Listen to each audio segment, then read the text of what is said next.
Welcome, everyone. Hi, Keith. Hi there, Nikki.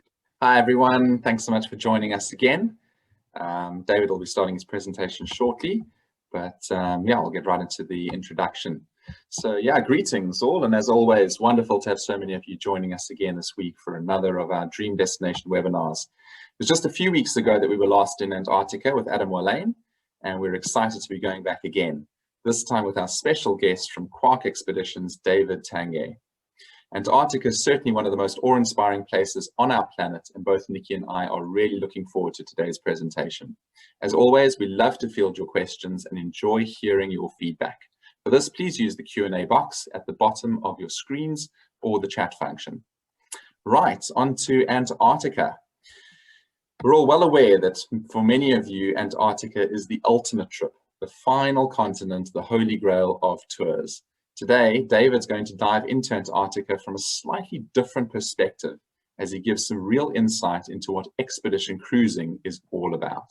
He'll be tackling some of the experiences you can expect both on and off the ship, how the expedition works, what to expect on arrival and while you're on the ocean diamond, with a focus as well on the amenities, the food, the lectures, zodiacs, and so much more. So David's been part of the Quark Expeditions sales team since 2012, has always had a passion for travel and for learning from these experiences. After graduating from the University of Montreal's business school, David moved to China for a year to work for Starwood Hotels and Resorts. On returning to Canada, he moved to Toronto and found Quark Expeditions, which offered him the opportunity to discover a whole new world of travel destinations. These were the incredible polar regions to which David has had the pleasure of traveling to several times and is excited to share his knowledge with all of you today. For those of you who are not aware yet, Rockjumper will be partnering with Quack for a very special Antarctica charter in November 2021, as well as a variety of other polar trips in forthcoming years. Of additional interest, and also worth noting, is that Quack was the first company to operate the inaugural commercial expedition to the North Pole in 1991, a circumnavigation as well of the Antarctic continent in 1992, and a circumnavigation of the Arctic ice sheet in 1993. All said, we are very excited about the partnership with Quack, and we trust that you will enjoy today's presentation. On that note, it's over to you, David. Thank you very much, Keith. And I'm super excited today to be talking about expedition cruises in Antarctica with all of you. This is something that we obviously are very passionate, and to share this experience that all of you could be experiencing next year or any future expeditions that you're thinking of. This is something that I love talking about. And of course, if you have any questions at the end, would love to take the time to answer any of your questions. And re-emphasize on is that this is an expedition cruise experience. It is not just a cruise where you're going to be on a ship, navigating next to an iceberg, maybe looking at a penguin from far away, and then, you know, continuing on and just stay on the ship. What we want to provide as an experience with Rockjumper is to make sure that every single day when you're going to be in Antarctica, when you're going to be in the Falklands or in South Georgia, you will be going outside of the ship as many times as possible. What is an expedition for us? It is a journey or a voyage undertaken by a group of people with a particular purpose, especially that of exploration, scientific research, or so for us, obviously not for our purpose, but what is an expedition for us? It is an exploration. It is an occasion or an opportunity to learn about the destination and to understand some of the research that are being done down there, and to share those results with you and become eventually polar ambassadors. So the main, I would say, key difference between a regular cruise versus an expedition cruise is that the expedition cruise is really emphasized on the destination.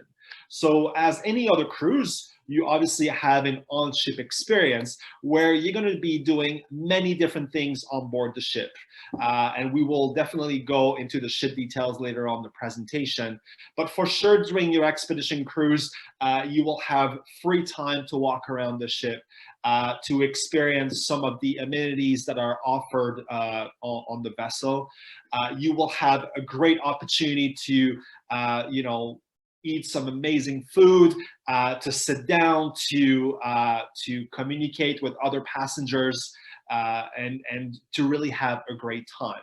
But in addition to that, every single day, what we will do is we will get off the ship and we will explore different locations of the regions that we will explore.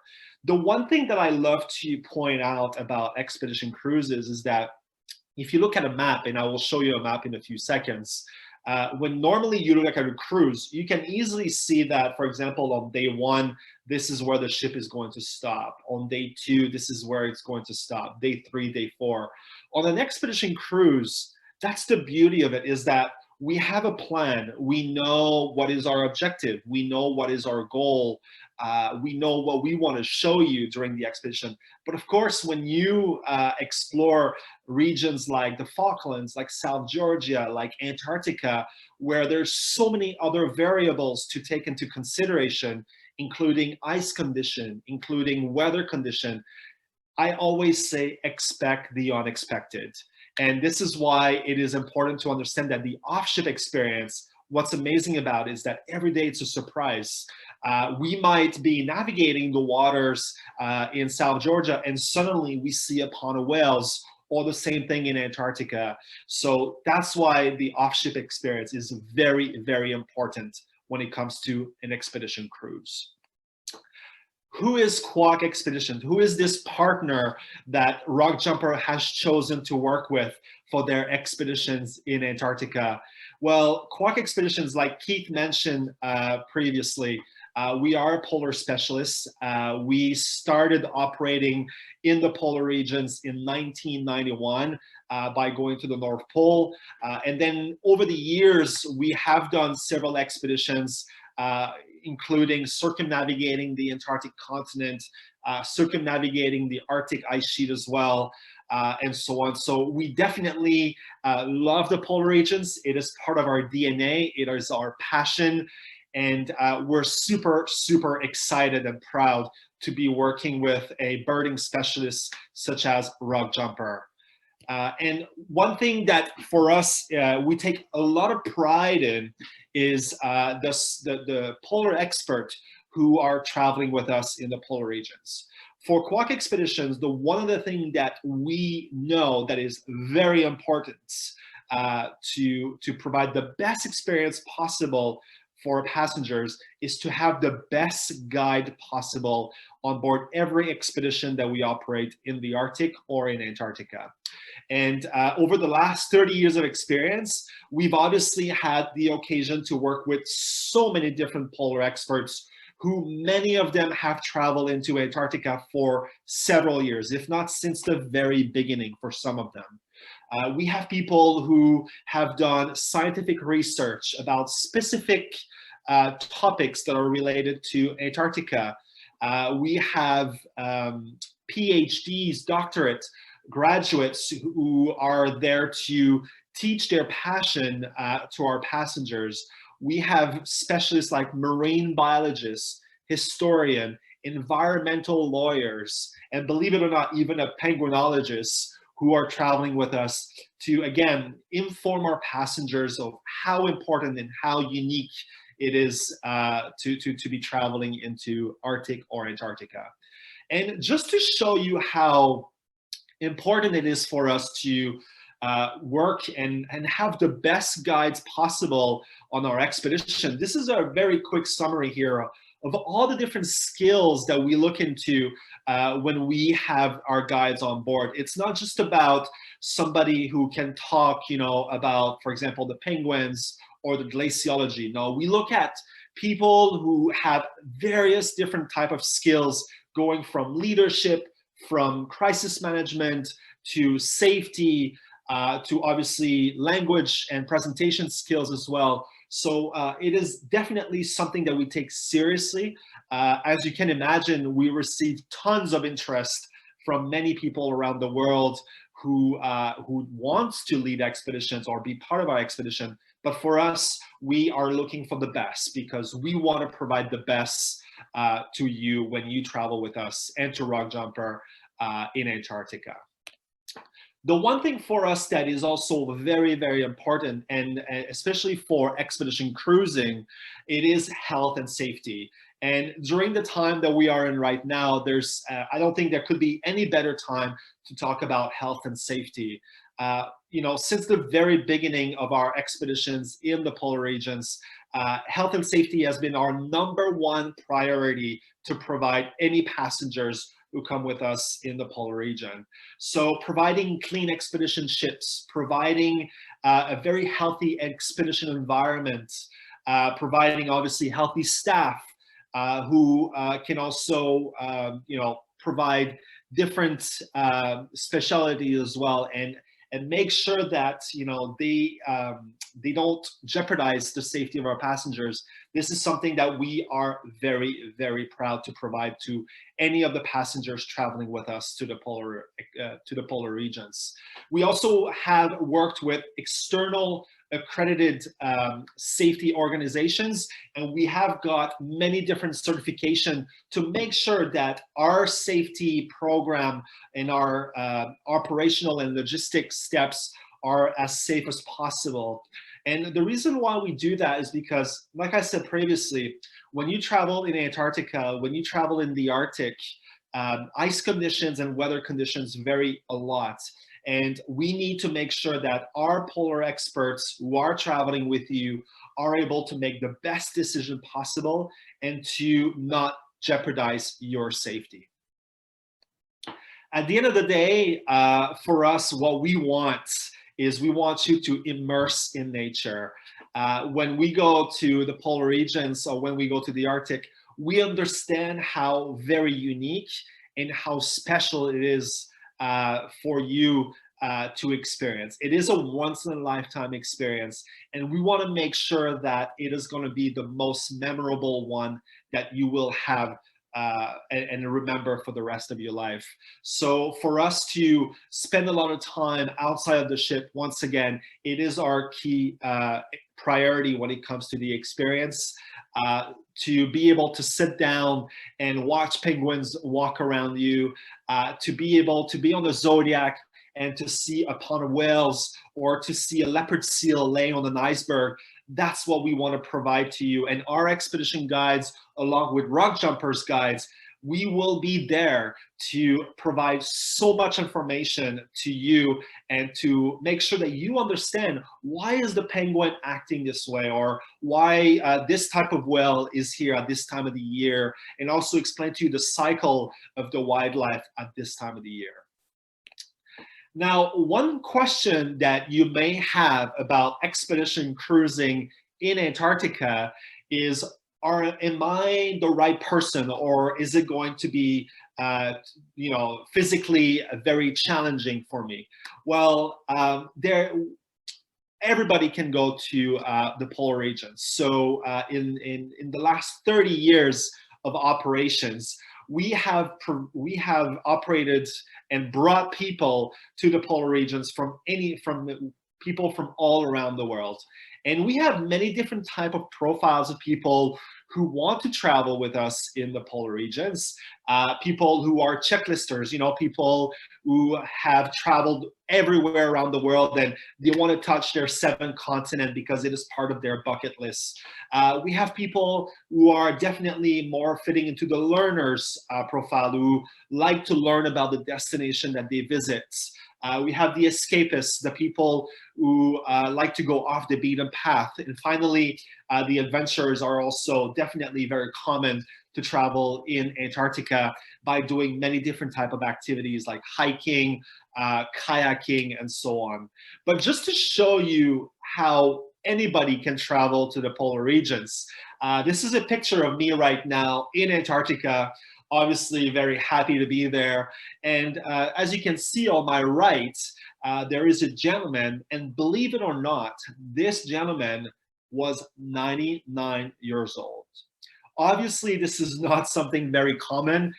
This is not something that happens every expedition, but the average, I would say the majority of our passengers who travel with us in the polar regions are between 55 to 75 years old.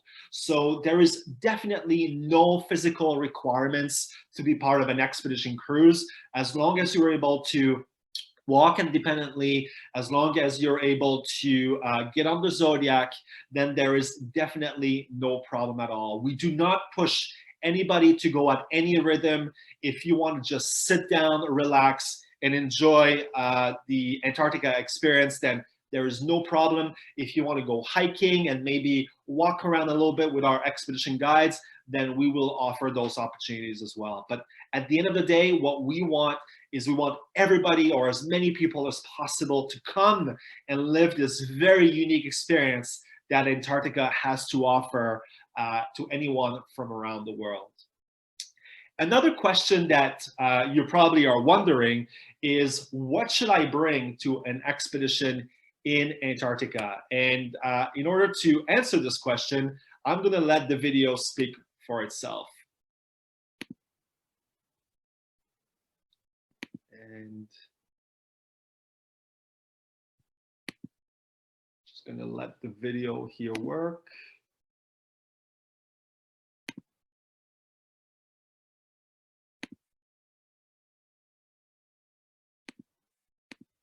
Oops, sorry.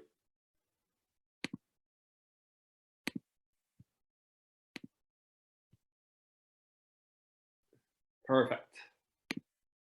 Hi, I'm Jamie, and I'm the merchandise.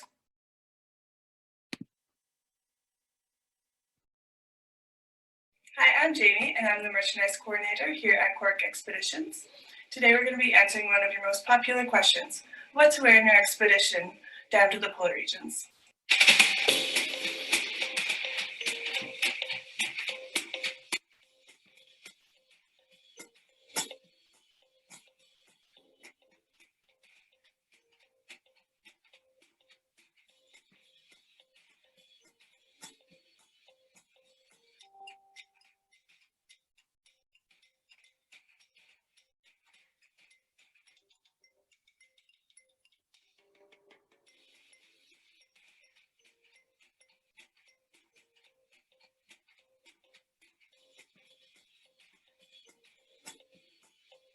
Now you're ready for a safe and warm voyage. Have a good time.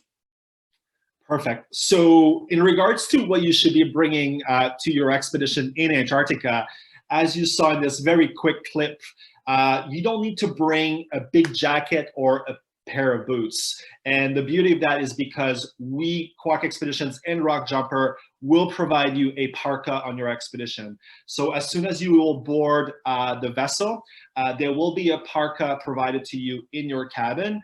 And also we will provide you the pair of boots, which are phenomenal. These boots are called muck boots, very comfortable, also waterproof, and they go up to your knee. So that way, once you get off the Zodiac, when we land to the Antarctic continent, you do not get wet and obviously do not get cold.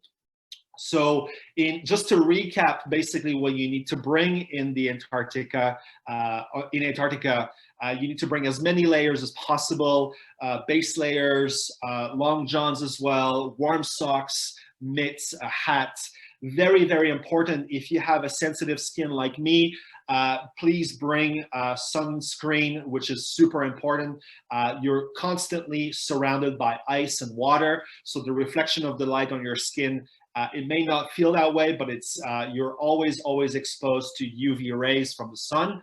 And of course, sunglasses. And if you are a photographer, passionate, then of course bring your camera, bring your tripod, because for sure you will have many opportunities to take incredible pictures during your expedition.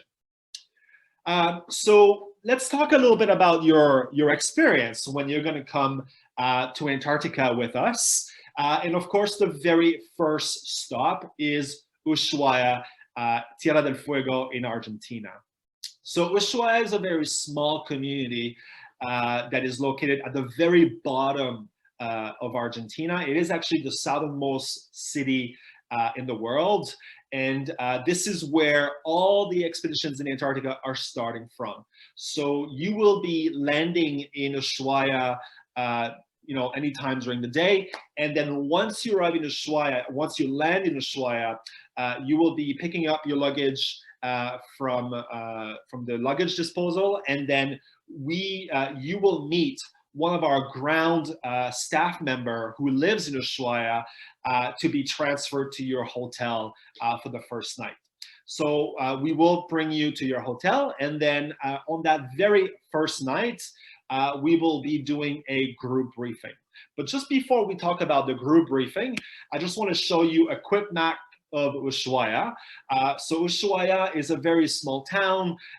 It's definitely very easy to walk around, very safe as well, very great because it gives you an opportunity to learn a little bit about the unique culture of Tierra del Fuego and also the Ushuaia community. It is a community that is surrounded by beautiful mountains, and there is actually a huge national park located on the western side of the community that if you want to take the time and visit, I strongly invite you to do so. So the hotels will be located in the main square of Ushuaia, so you will be definitely well located and at proximity of restaurants, cafes, or any gear shops that you would like to buy souvenirs or last minute pieces of clothing that you may have left behind or forgotten to bring with you for your expedition in Antarctica. So like I've mentioned, at around 5 p.m. on the arrival day in Ushuaia, we will do a group briefing. And this briefing is very important and actually mandatory for you to attend. And the reason why is because we will explain to you how embarkation will be proceeded the following day. Okay, so we will distribute luggage tags, which of course you will, tag along to your luggage. We will explain to you that in the next morning, we will require you to bring your luggage to the lobby of the hotel because we will then take your luggage and bring to the ship prior for you to embark the ship. Of course, if there's anything you want to keep with yourself, including passport, wallet, please have a little backpack with you so that you can carry it while you're still walking around Ushuaia. This will also be a great opportunity for you to ask any questions about Ushuaia or any recommendation. My biggest recommendation, if you are a foodie like me, if you like to experience local food, definitely you want to try the local crab, or as they call it in Ushuaia, centosha. So centosha is a very big king crab that is very unique in that region. And there is an amazing restaurant called El Viejo Marino that I highly recommend for you to go if you want to experience the best crab of your life. Then back to the embarkation process at around 3 o'clock in the afternoon. We will ask you to be at your hotel because then we will have a transfer bringing you from your hotel to the pier where you will embark the ship. All right. And now the adventure starts. And the first thing that, of course, you will do when you embark the ship is to explore the ship. It'll be your little familiarization time where you will be walking around the decks and see the different public spaces. So I'm super happy to introduce you prior to your expedition, the Ocean Diamond, which is the ship that Rock Jumper and Quark will be operating for your expedition in the Falklands, in South Georgia, and Antarctica. The Ocean Diamond is a super yacht type of vessel. It is a vessel that has a classification of 1D in regards to their hull towards the ice. It is a vessel that we have been using now for many, many years into Antarctica. And it is actually the vessel that I've been traveling on when I went to Antarctica several times. It is a great ship for many reasons. It has stabilizers, so when we actually travel through open water navigation, it is a very stable ship. So you feel less the motion of the ship compared to other vessels. We also have a very, very nice panoramic lounge that I will show you in a few minutes. We also have lots of public space, and also the opportunity to have a walk around deck so that you can have access to the ship by walking around side, and to take beautiful pictures, of course, of the icebergs or any wildlife that we would encounter during the expedition. Okay, so the ship has 5 or 6 different decks, but you will have access to 5 decks. So starting from the lower deck, going all the way to the observation deck. So all the different public spaces are separated or divided into these different decks. And the first, the first place that you will be spending quite a few times is, of course, the restaurant. And the restaurant is located on the lower deck. And the great thing about the restaurant is that it can actually accommodate everybody at the same time. So you don't need to make a reservation, but if you do like to sit at a very specific place, our team who is in the restaurant can definitely make sure that you have your table reserved, or if you like to sit with the same people all the time, there's definitely some flexibility. We also have a second restaurant located on the main deck, which actually also offers the opportunity to have larger windows. So you can actually eat on the main deck and have the opportunity to have a beautiful view outside, seeing some icebergs, potentially some wildlife as well, which is quite frequent, honestly, during an expedition. So we have 2 locations where you can enjoy some great food. For those of you who like to exercise every day or want to exercise during your expedition, we will have a gym available for you.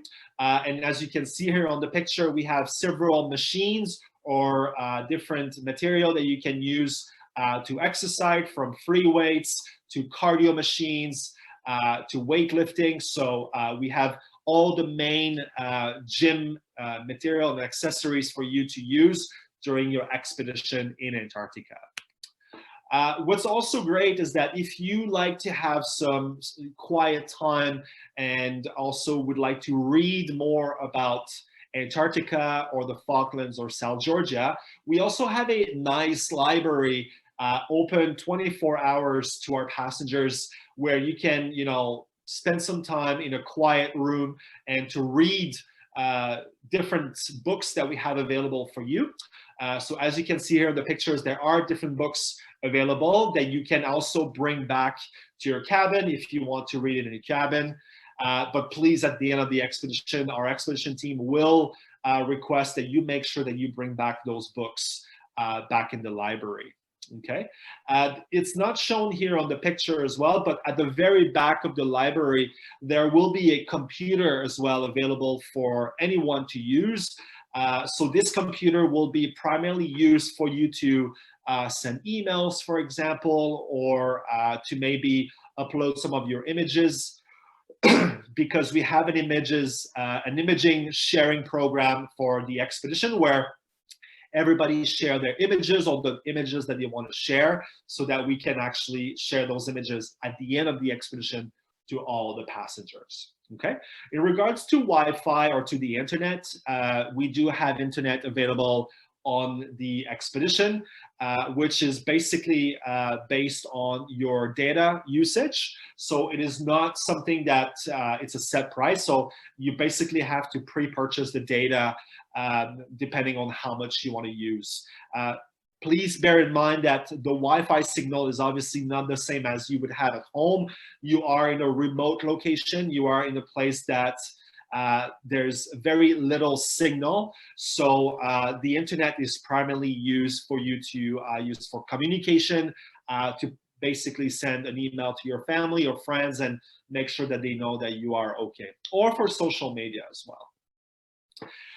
This is a great picture here of our lecture theater, and every single day you will definitely spend some time here learning about the different topics that will be presented to you throughout the entire expedition. This is where the rock jumper guides and also some of the Quark guides will present to you about the Falklands, about South Georgia, about the king penguins, about the albatross, about Antarctica, about the history. So every single day we will invite you to the lecture theater, and as you can see, there's lots of room. It's a very comfortable space as well. Typically, we also offer some canapes. There's always food served whilst you are attending these presentations. But every single day, you will be invited to come to these presentations and to learn more about the different topics that will be presented to you.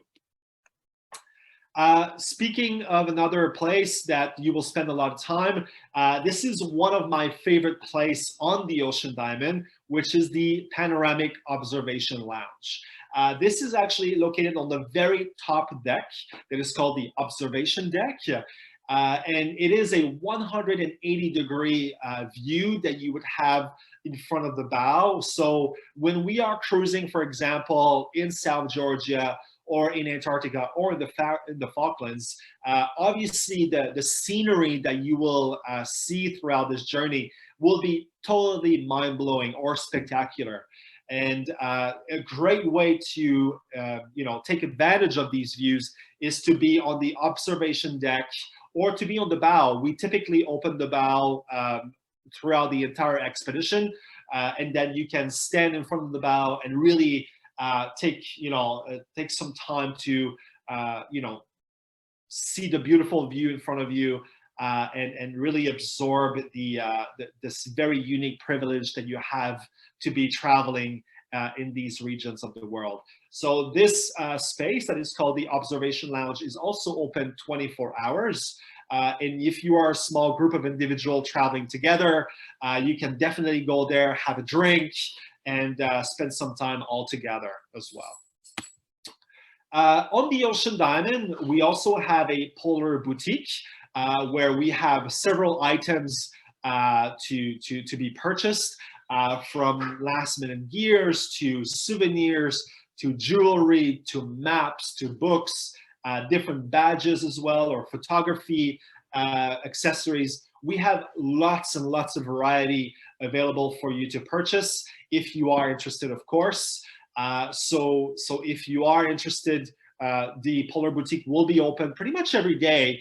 The Polar Boutique manager will make announcements during the expedition to invite you, if you are interested, to look at the merchandise. Another very important location is also the main lounge, where there will be a almost 24-hour service bar offered. So after your morning activity or afternoon activity, there will be always 24-hour coffee and tea available. But at the same time, if you want to have a beer or a glass of wine or any daily suggested cocktails, our bartenders will be there to provide you those drinks. Typically speaking, the bar closes at around 11 p.m. But speaking from experience, most people go to bed fairly early after a great day of activities. And most people also want to be top shape for the following day. So typically speaking, people go to bed at around 9 p.m. The main lounge is also a great location for the evening activities.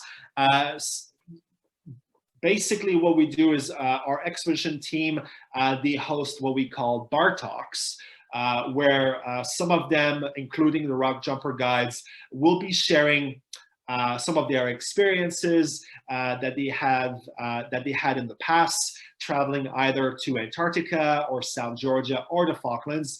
They will share stories, they will share past expedition experiences. So it's a really great moment to learn a little bit more about the people who you will be traveling with. And it's also an opportunity to play some games. There will be many different interactive games offered by the expedition team in the main lounge as well. So overall, just to recap, what is the on-ship experience that will be offered to you? So on a daily basis, the expedition team from Rock Jumper and Quark will be offering some daily briefings and recaps. So at the end of every day's expedition, so after the afternoon activity, once everybody is back on the vessel, the expedition guides will be presenting daily recaps, basically providing more information about what has been observed during the day. So for example, after the day of being in South Georgia, where in St. Andrews Bay, where people saw the largest colony of king penguins in the world, the marine biologists will do a little bit of a recap talking about the king penguins, about their cycle, and providing more information about them. So this is a really good example of a daily recap, but every single day we do recaps. And in addition to that, we do also presentations touching, again, different topics related to the destination we're visiting. But on top of that, the expedition guides, they're constantly available to talk with the passengers.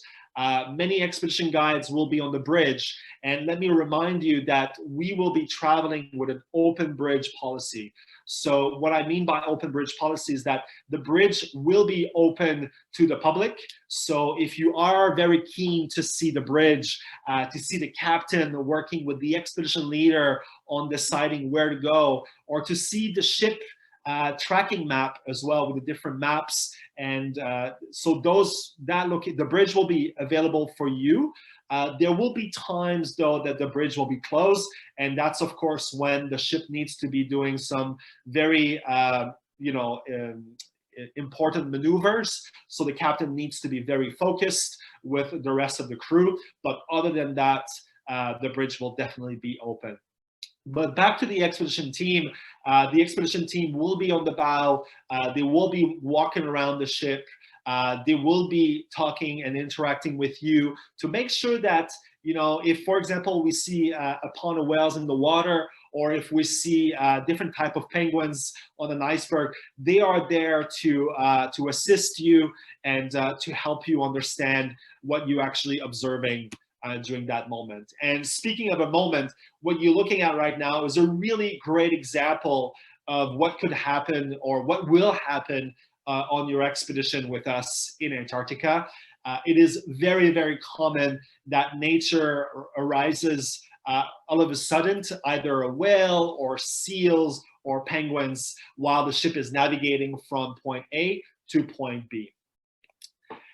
What I really love about an expedition cruise in Antarctica is that you have many, many opportunities also to connect with all the other passengers. It's very unique to travel on a very small ship like the Ocean Diamond, especially when you travel to a remote location like Antarctica, because you really have that sensation of disconnecting from the rest of the world. You are on board a micro society of a group of less than 200 people, and you're about to share a very powerful experience that will be definitely the most memorable one in your life. You will create strong relationships with other passengers. You will discover expedition team members who have incredible lives or had incredible experiences, and at a very young age, which is very, very inspiring. Every expedition that I've done in Antarctica or in the Arctic, and when I see these guides sharing their passion to you, and sharing also their past experiences, I always keep telling myself, wow, I feel like I haven't done anything in my life. So it's really inspiring to see these polar experts who have been involved in so many different things and sharing their excitement and passion for birds, for glaciology, for anything that is related to the polar regions. It's really, really inspiring. And I know that you will feel the same way when you travel with them in Antarctica. I just want to circle back about food because I know food is definitely something important as well.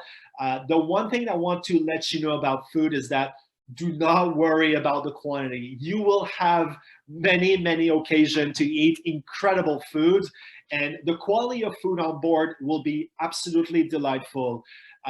Lots of different options. So breakfast and lunch will be served under a buffet format. So there will be many different options offered to you, from meat option to fish, to vegetarians, to different type of bread, cheese, soup. So lots of options for you to choose. If you do have specific diet requirements or restrictions, we definitely are flexible that way. So we invite you to let Rock Jumper know, and we will definitely make sure that we will adjust and make sure that the kitchen and the service staff are aware of your restrictions or specific diets. The only thing that we're unable to do is halal or kosher. Okay, and of course, during the expedition, there will be a lot of free time. So during this free time, like I said, it is a good moment or an opportunity to sit down with the other passengers, to have a drink, or to simply, enjoy the beautiful view that you will have throughout the entire expedition. Now that I've talked a lot about the onboard experience, let's talk a little bit about the off-ship experience. And the off-ship experience always will start with this process that you're looking at right now. So what you're looking at right now is one of the gangway of the Ocean Diamond. And what you're looking at right now is a typical embarkation and disembarkation of the passengers going from the ship to exploring one location in Antarctica. So every landings or zodiac cruises that we do, we always ask the passengers to come by groups. So every passenger will be assigned to a different group with a different zodiac, and then we're going to call the groups one by one. And what's beautiful is that we have as many zodiacs as possible to carry everybody off the ship at the same time. So nobody is waiting a very long time, or everybody is getting off the ship at the same time, experiencing Antarctica at the same time. So we have one zodiac for every 10 passengers. And as you can see, the gangway is fairly stable. It is definitely a very safe environment. As it was mentioned in a previous webinar in Antarctica, sometimes there is a little bit of wind and the gangway could be moving a little bit, but our expedition team will be there to make sure that you are safely going on board the Zodiac, and they will teach you some of the tips to make sure that you also go on the Zodiac in a very safely way. All right, so this is a very typical scenario here that you will experience during your expedition in Antarctica. And these are the little zodiacs that are actually very, very comfortable as well. So when we are on the Zodiac, then what we do is we go explore. And of course, our expedition team members are always on the lookout for wildlife opportunities, and also to go as close as possible to icebergs, to allow you to take these incredible pictures that you're going to be bringing back home and to show to your friends and family. So what you're looking at right now is a really great example of what could be a whale watching opportunity. And as you can see here on the Zodiac, what we typically ask people to do is on one side of the Zodiac, people will be kneeling down so that they are stable and they are safe. And then the other group that are sitting on the other side of the Zodiac will be standing up so that everybody have that opportunity of taking a really great picture, okay? Typically speaking, also, just to let you know, the expedition guides definitely want you to be as close as possible to the wildlife, but we also have to follow the regulations of IATO, which is the International Association of Antarctic Tour Operators. And so, for example, a whale watching opportunity like this, we have to remain at least 30 meters away from the whale to make sure that it doesn't feel threatened. However, having said that, typically we turn off the engine or we turn it as low as possible. And whales are very curious animal, and they typically get closer to the zodiac, which of course makes the opportunity and the photography experience even more incredible and unique. During your expedition in Antarctica, and I know it was covered in the previous webinar, but I want to bring in and reiterate it again. An expedition in Antarctica, anything can happen. And typically speaking, I always say that an expedition cruise, we can never guarantee our passengers anything. But having said that, if there's one thing I can guarantee you is that you will see a lot of penguins.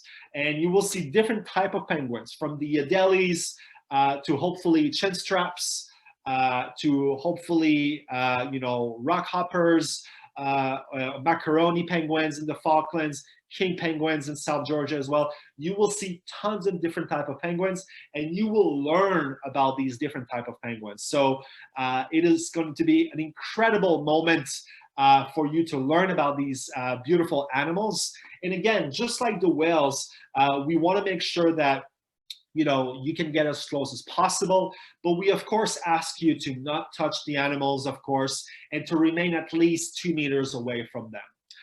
They are curious animals as well, so for sure that if you sit down, they will be walking around and get close to you because they're very curious animals as well. So zodiac cruising is definitely something that will happen on a regular day and on a regular basis. And the one thing that we're also looking at is we obviously want to get as close as possible to icebergs because there's a lot of things to learn about icebergs. And typically on icebergs, this is where we actually see the leopard seals or any type of other seals that are located in Antarctica, including the fur seals, elephant seals as well, which are typically on the shore of water. So this is a really great example here of a seal picture that has been taken on an Antarctic expedition. And just to show you here a great example of zodiac cruising around icebergs. Again, we obviously want you to be as close as possible, but of course there's also the safety component to think about. And we of course need to be to a safe distance from the icebergs, because icebergs, they move on the water and sometimes they rotate on themselves, or some pieces of ice break from the iceberg. So we of course have to remain to a certain distance away from the icebergs. But the one thing I'm going to say about Antarctica is that every single day it's going to be an incredible day. Even though sometimes it is a bit cloudy, actually when it is a cloudy day, the blue color of the ice comes out even more. So from a photography perspective, it is definitely a great day as well. But you will have many opportunities to walk around, to see tons of wildlife, different type of wildlife, learn about the history of Shackleton when he first gone to Antarctica, and also to live a once-in-a-lifetime experience with us, Rock Jumper and Quack Expeditions. Thank you. Fantastic. David, thank you so much for that wonderful insight. Yeah, really appreciate that, coming from a completely different perspective. And yeah, I think a lot of great information for many people who are considering going down to Antarctica and the Arctic. I mean, all the polar regions. So yeah, wonderful presentation. Thank you so much for that. We're going to get stuck into some Q&A shortly with Nikki and David. But before we do, I just wanted to take the opportunity to quickly let you know about next week's webinar. This again will be something a little different and dives into the whole big wide world of insurance. This is travel insurance specifically. So here at Rock Jumper, we certainly know that there's nothing like dreaming about that next trip, doing the research, planning the itinerary, thinking about the wonderful things that you're going to see, etc., and also what you're going to experience along the way. But there's always the nitty-gritty details that also come about when you're planning a big international holiday, and insurance is certainly one of those as well. So next week, we're going to have insurance expert Ushuaia Jansen with us. She's part of the Hollard Group, and it's going to be a wonderful opportunity to gain a little more insight into this topic. So if you're keen on that, please join us. She's going to particularly discuss a few items like cancel for any reason insurance, medical emergency, travel delays, cancellation versus curtailment, what insurance can't cover, perils list, T's and C's, when to buy insurance. So yeah, any insurance questions you've got or you might have had in the past, it'll be a good opportunity. You can present those to Ushuaia as well. And yeah, as I say, something a little bit different than what we usually do. Just in case you guys were wondering for our regulars, if this means that our classic dream destination webinars are coming to an end and we're kind of going in a whole different direction, don't be concerned. It's a one-off, and we'll be back the following week with Japan, and that's going to be followed by Argentina as well, and then a bit of South Africa. So yeah, we're going to be traversing a whole bunch of different continents in the coming weeks. So yeah, just so that you're aware of that, and you don't get too concerned that you're going to be missing out on all these great dream destinations. So yeah, just before we get stuck in as well, I also just wanted to mention the Global Birding Weekend, which is taking place on the 17th and 18th of October. Nikki did put something up into the chat over there as well. You can see the link if you would like to sign on. But yeah, if you'd like to do some birding for those days and potentially even win a cruise for 2 on the Flock to Marion trip, pretty exciting trip that's going to Marion, one of the world's great sub-Antarctic islands with BirdLife South Africa and Rock Jumper. Yeah, and by doing so, you're going to help also to contribute towards the fight against the ongoing illegal bird trade with BirdLife International. All you have to do is eBird on the day and sign up onto Team Rock Jumper. And this you can do by entering your name followed by Team Rock Jumper at the link that Nikki provided in the chat. Or else, if you want some more information, you can get in touch with Crystal at info@rockjumper.com. And on that note, yeah, Nikki, take it away. There's a ton of questions. So, there is. Yeah. So we've got so many awesome questions here. And, yeah. you know, I'm looking at all this ice and I'm thinking, oh, I could do with some cold here in Mauritius. We're starting to get warm. I had to turn my fan off so that no one can hear it in the background. So, oh, David, you know, some great questions. I'm going to go through them quickly. Do they provide expedition pants? Yes, so we do have expedition pants or waterproof pants, should I say, into the Polar Boutique, but they are not provided, I would say, included or complimentary. So they would have to be provided or brought by you coming on the expedition. If you don't have access to a store to purchase a waterproof pair of pants, there are some gear shops in Ushuaia, or like I said, there are a few pairs available in the Polar Boutique.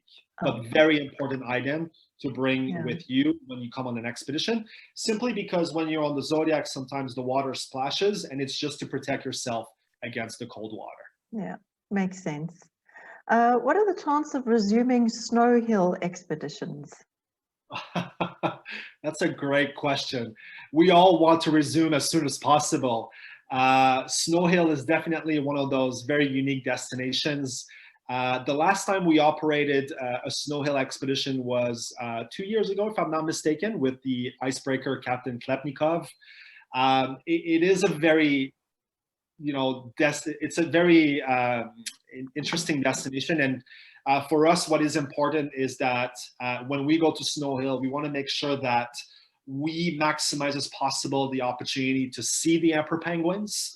And unfortunately, right now, the icebreaker is not available to be used for Antarctica, but I know that Quark is definitely looking at other alternatives. So as soon as we will know, we will definitely share that with Rug Jumper and yourself. Yeah.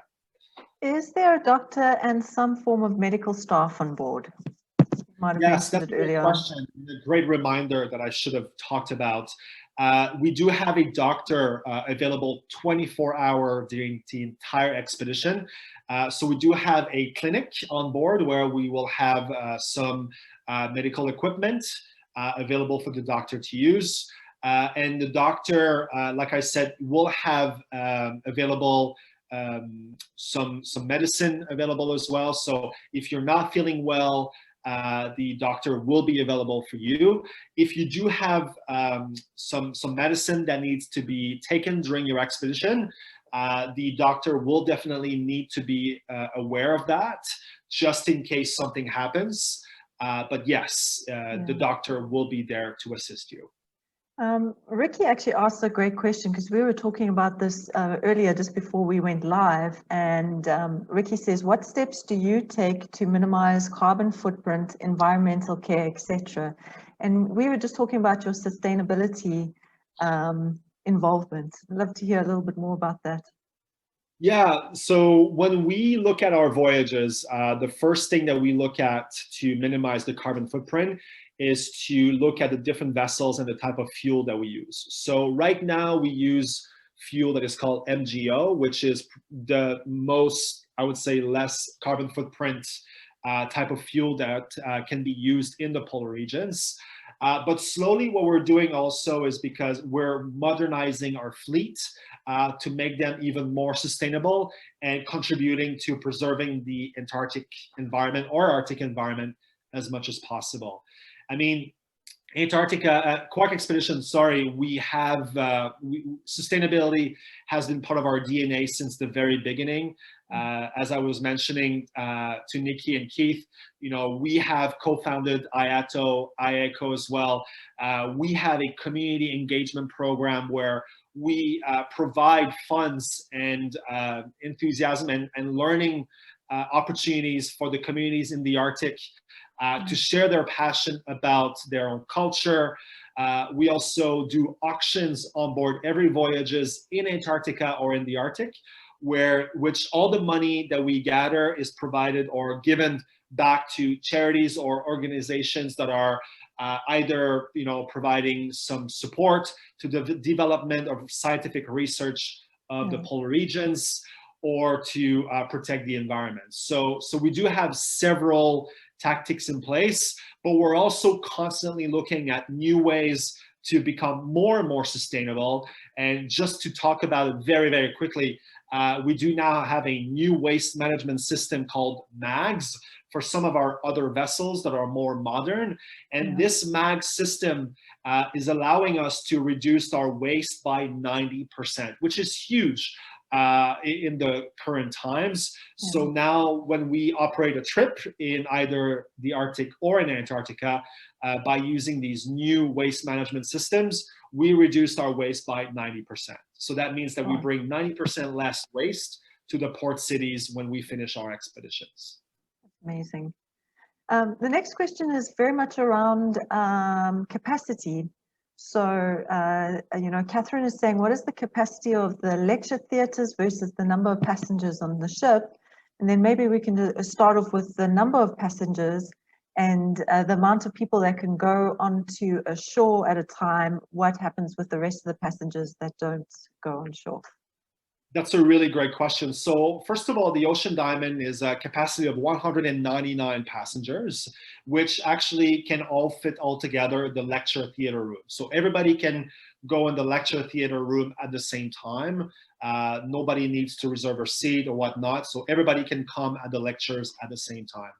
When it comes to the operational side with the landings, there is indeed a rule that states that only 100 people can go at a landing at once. So how we operate that Quark Expeditions is that, as I mentioned previously, we have a lot of zodiacs available to deploy everybody outside of the ship at the same time. So what we do is we use half of the zodiacs to bring people at the shore. So we have about 100 people at shore. And during that same time, the other half of the ship will be zodiac cruising. So they will be going around the icebergs. They will be looking out for marine wildlife. And then after 30 minutes, 45 minutes, or an hour, the two groups will switch. So the people who were on the zodiacs will go on land, and whoever was on land will go on the zodiac. Some people sometimes they want to go from land back to the ship. They're not really interested to go on the Zodiac cruise, or sometimes people, they just want to stay on the ship as well. You don't have to go on every landings that we offer. If you prefer to stay on board, then it's completely fine. As long as the expedition staff knows, it's totally okay. But this is basically the way we operate. And this is for the primary reason to make sure that everybody gets off of the ship at the same time and experience as much as possible Antarctica. Oh, that's brilliant. Is there a parka? Okay, so do you get to keep your parka that you are given? Absolutely. Oh, so this awesome. yellow jacket that you're looking at right now, this is a parka that is being given to you. And what's great about the parka is that there is a liner inside that you can unzip. So if it's not that cold, you can unzip the liner and just wear the liner, which is also very comfortable.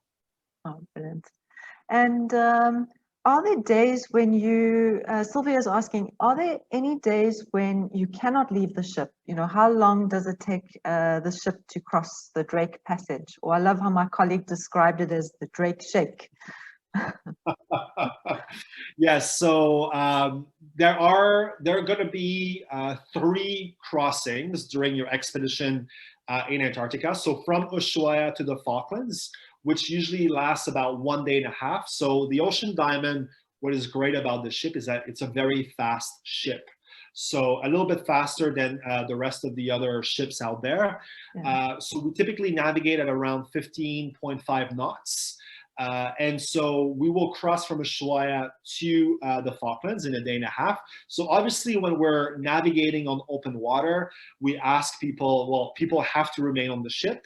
And depending on the water condition, if it's very wakey, then we typically ask people to remain inside the ship for safety reasons. But once you're at destination, once we're in the Falklands or once we're in South Georgia or in Antarctica, our goal is to get out of the ship as much as possible. So you will not stay on the ship, or the only times that you will be on the ship, it will be when the ship is traveling from point A to point B, because we want to show you as many different places as possible. But during the entire expedition, you will have access, like I said, to the deck outside. So if you want to go walk around the ship outside, you're definitely more than welcome to. If you want to take pictures or if you want to go on the bridge, there's definitely a lot of flexibility. Oh, that's great. Michael's saying, what are the usual tipping guidelines for ship staff and guides? What are the different, sorry, what? Tipping guidelines. Yeah. Yes, thank you. So in regards to tipping, I mean, it is obviously at everyone's discretion. What we want, or what we recommend, is typically between $15 to $20 a day per passenger. So that's our recommendation. If you want to give more, you're definitely more than welcome to. And our expedition staff obviously really appreciate that. They work very hard to make sure that your experience is as incredible as it should be. Oh, I love Tristan. He says, "Bonjour, David, a fellow from a fellow Montreal graduate.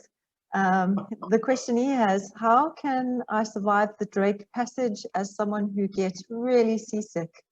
I can't wait to be on board in 2021." From Tristan. Fantastic. Well, we're looking forward to seeing you as well on board the Ocean Diamond. You know, my opinion of the Drake is that it's really not as bad as people talk about. You know, the Ocean Diamond being a larger vessel with stabilizers, it will make the crossing of the Drake a lot easier than back in the days when we used to operate older Russian icebreakers that were 60 or 80 passengers capacity. So please don't be afraid of the Drake Passage. However, if you are very sensitive to the motion of the ship, there are 2 suggestions that I would recommend to you. The first one is bring with you some seasickness medicine. There are some patches out there or pills that are definitely available for you to get. Bear in mind that if you don't bring any with you and you end up feeling a little bit nauseous during the crossing, our doctor will have access to some supply as well. So don't worry, our doctor will be there to assist you if you don't feel so well. If you are like me and you're not so keen on taking any sort of medicine and you like to go the natural way, actually, believe it or not, but ginger is a really good natural medicine against seasickness. So we will have these ginger candies available at the bar or at the restaurant that you can also take. And speaking from experience, they work very, very well. Oh, wow. Any tips on photography and how to take care of gear? Yeah, so we highly recommend, if you are bringing photography gear with you, to bring a dry bag. So those are bags that you can roll and they're like waterproof. So if you are, a photographer and you want to make sure that you bring your gear with you on the zodiacs to go on land, please make sure that you bring a dry bag so that you can put your camera inside a dry bag or any other accessories that you want to bring that are sensitive to the water. What's great is that on our expeditions, we always have also a photographer specialist.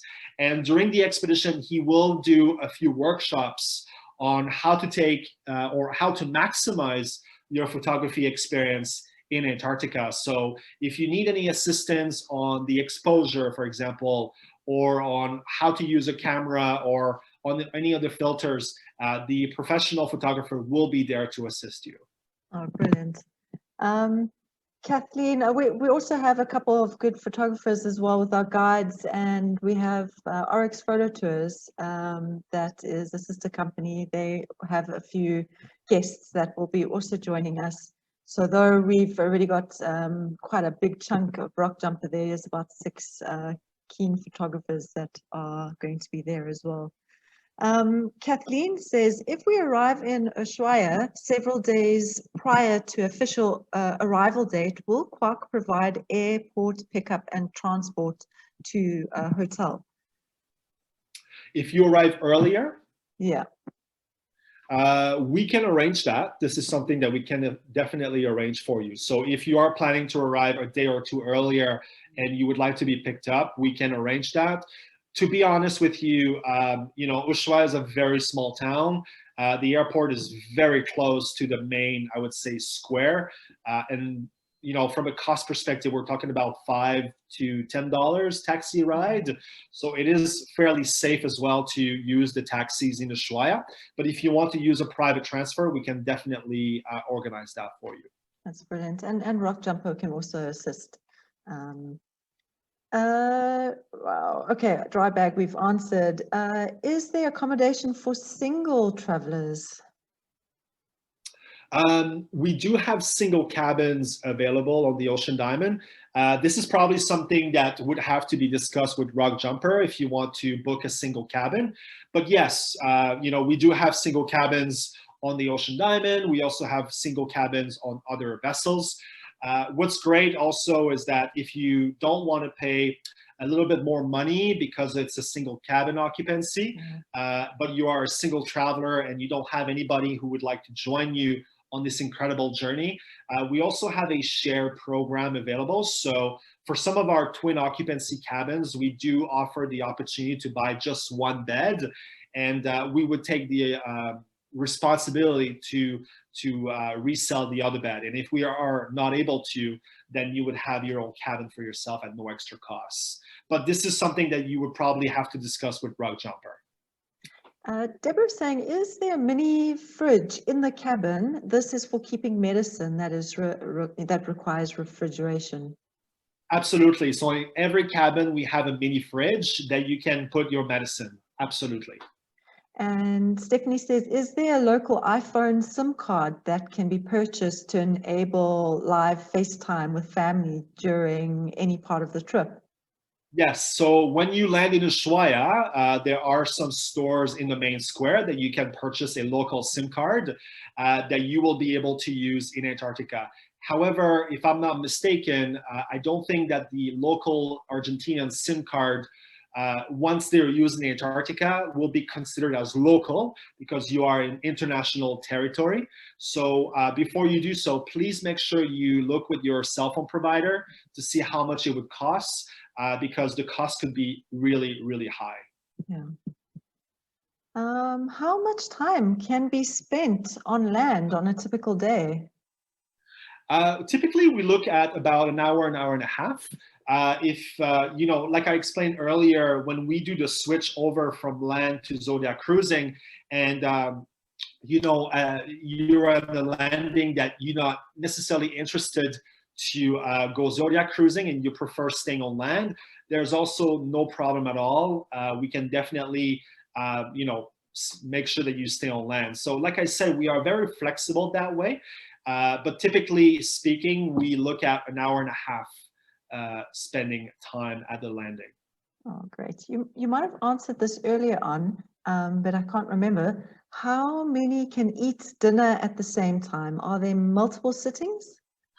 Yes, so the restaurant, or the two restaurants, because we have two restaurants on the Ocean Diamond, they can actually accommodate everybody at the same time. So you don't need to make any reservations. However, if there is a table that you really love, maybe because it's next to a window or because it's a big table and you like to eat with the same people throughout the trip, our restaurant manager can definitely help you with that, and they'll make sure that they can accommodate your request as much as possible. Sure. Let's see. John here says, will there be a rock jumper or Quark guide available on deck to help identify pelagic birds and mammals? And if so, when during the day? And that's definitely, I mean, we were just saying what the ratio is on the cruise. It's going to be quite a big. Absolutely. So from the Quark Expedition side, we're going to have one expedition guide for every 7 passengers.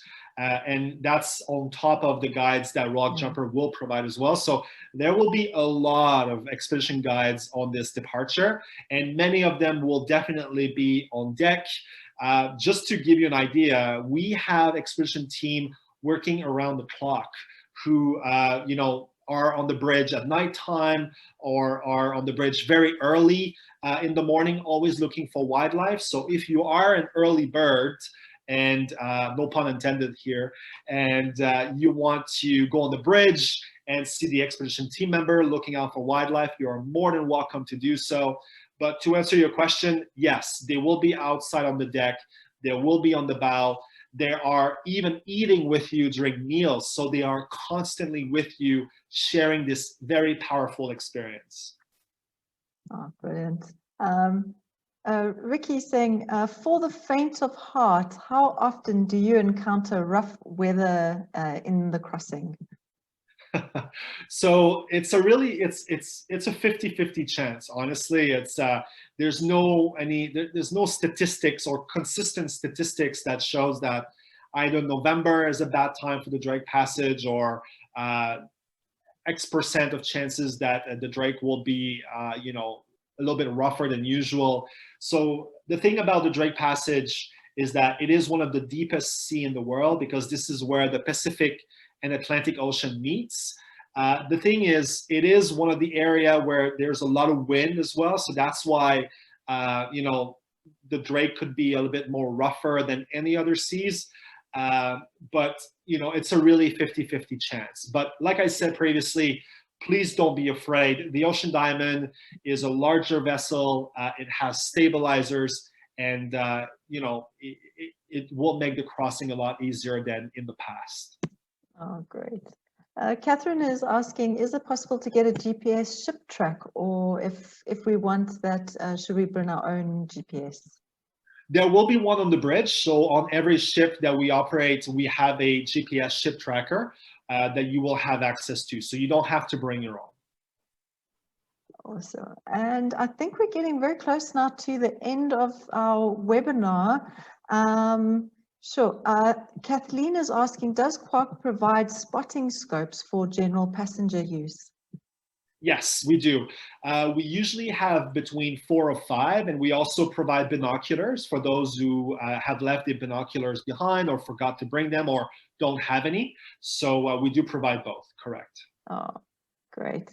Thank you so much. I couldn't get to all the questions. There were so many tonight, but thank you very, very much. We really appreciate everything.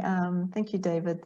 It's really my pleasure. Thank you so much. Yeah, absolutely. Fantastic, David. Thank you so much, Nikki, as well. Excellent Q&A. Thanks to all of you who stayed on as well, and for all your questions too. Folks, if your questions weren't answered during the chat and you would like answers to them, please do send them to our office. Just send them through to info@rockjumper.com and we'll get back to you with an answer as well. All right. But yeah, thanks very much again, David, for taking the time, and that was an excellent presentation. Really enjoyed it. My pleasure. And hope to see you soon in Antarctica. From all of us at the Rock Jumper team, enjoy the rest of your day. Goodbye. Goodbye. Thank Bye. you.